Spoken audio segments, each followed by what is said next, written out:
This is your Barbados Today Evening News Update for Wednesday, February 5.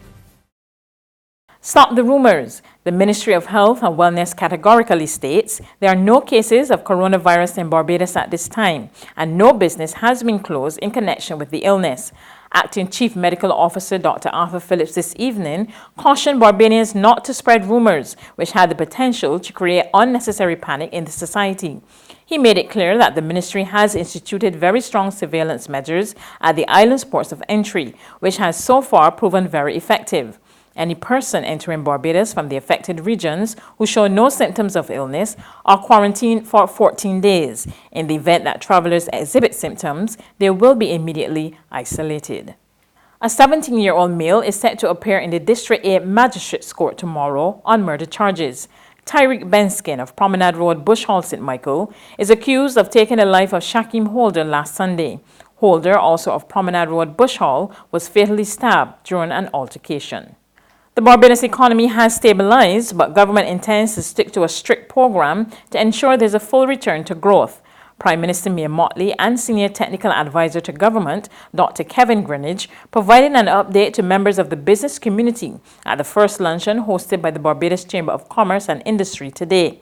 Mottley, however, made it clear she was not in a position to rule out the possibility of additional increases in taxes and user fees for some services as the island continues under the International Monetary Fund Barbados Economic Recovery Program.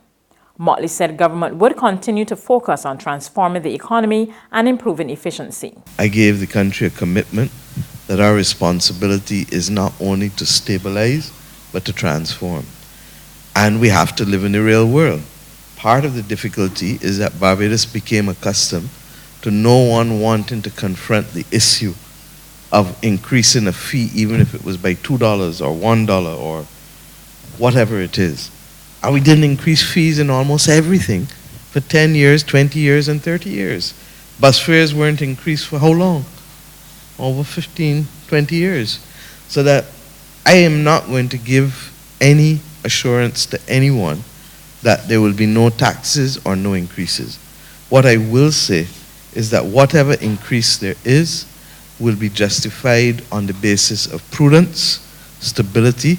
We are sensitive to the fact that we want to increase disposable income in this country because governments don't trade, governments don't grow on their own.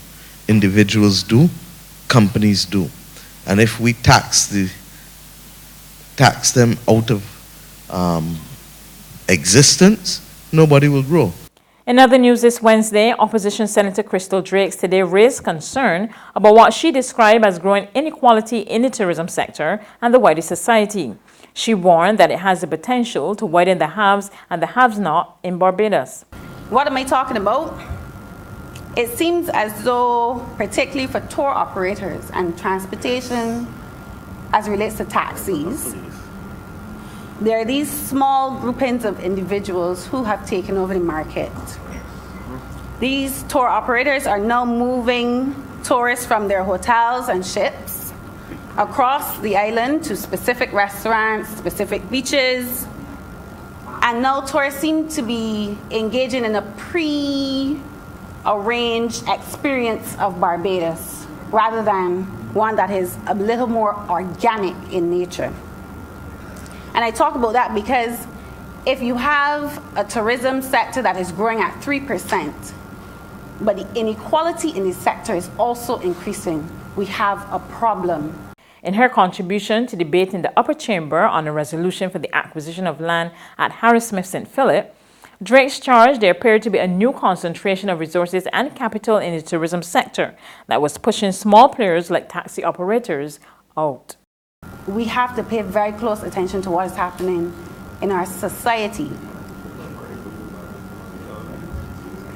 Mr. Deputy President.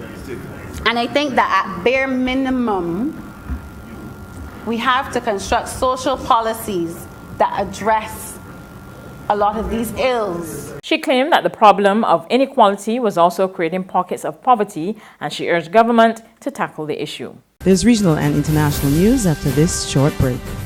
It's It's Festive Friday at the Bridgetown Night Market at Pelican Craft Center. Kick off the weekend this Friday from 4 p.m. to midnight with loads of food, drinks, and entertainment. Get ready for Crop Over with the Rhythm Roots Street Parade. Party like it's Kadooman Day on the street around Pelican Village with costume revelers, music, and more. It's Festive Friday. It's Festive Friday at the Bridgetown Night Market at Pelican Village Center from 4 p.m. to midnight. Admission free.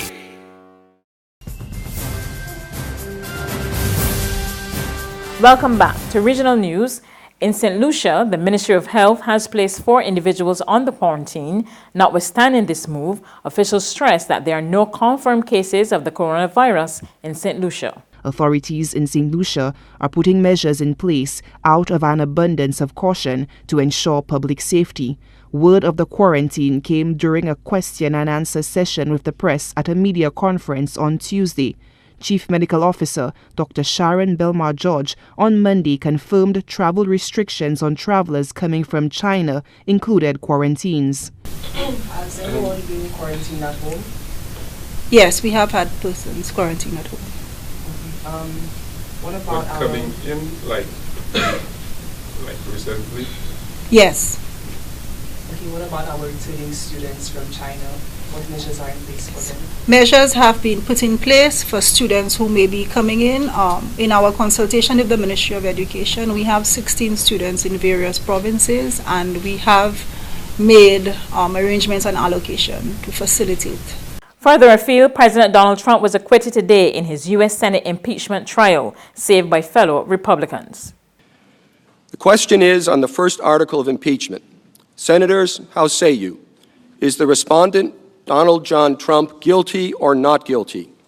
A roll call vote is required. The clerk will call the roll. Mr. Romney. Guilty. Mr. Romney, guilty. On this article of impeachment, 48 senators have pronounced Donald John Trump, President of the United States, guilty as charged. 52 senators have pronounced him not guilty as charged. 2/3 of the senators present not having pronounced him guilty, the Senate adjudges that the respondent, Donald John Trump, President of the United States, is not guilty as charged in the first article of impeachment.